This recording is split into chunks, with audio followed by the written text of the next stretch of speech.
Oh, pauli na tanaw. So, gikan na ta sa may bangkal. So, diri ta agi sa may Central Park. Pauli na ta kay mana man atong tuyo. So, may buntag din sa tanan. Kumusta din mo diha kay wala magkaulanon ang panahon karon, atong panahon karon warag di masabtan. Sayo pa kay sa buntag kadagom na. Warag nagpakita ra gyud ni siya nga mubundak gyud ni. Dili madugay. Muulan gyud ni siya. So katong gusto mo gawas, so mulakaw manggaling mo gawas sa Panimalay. So dapat mag talagi mo payong kay kung magulan, na mo daan payong, di na mo maglisod. So ana ra gyud kadali. Diba? Kay pait juga ayo karon magkasakit bawal magkasakit karon sa tuwa. Di ba? Kita ani inahinay ra tagpadagan ay maniguro ta. Wa ta kabaludagan sa panahon. Di ba? So tanawan ninyo na, di ba? Ang langit wa gyud na usab.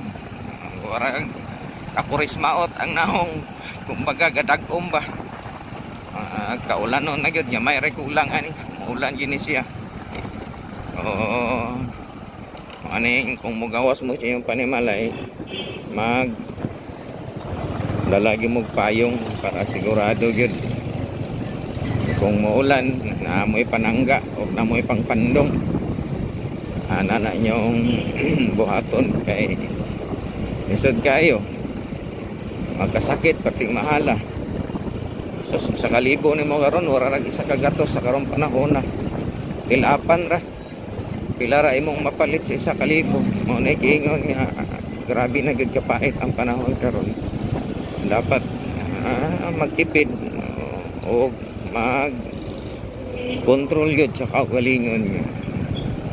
Igo-igo ra gyud ang gastoson na para ra gyud sa pagkaon kay ang isa ka libo dugay kay pangitaon, di nimo makitaan sa isa ka adlaw pero gastoson nimo segundo lang. Makaingon kag asa naman to ko ang isa ka libo, asa naman tong 1,000 ako, unsa may gipalit nako ato nawa naman nahurot naman. Di ba tinuod? Kamo nakabalo naman mo sa tong dagan sa panahon karon, grabe ka mahal na mga palitunon karon. Na gyud makaya og dako na kay diferensya. So na atoy sa gatos lipay na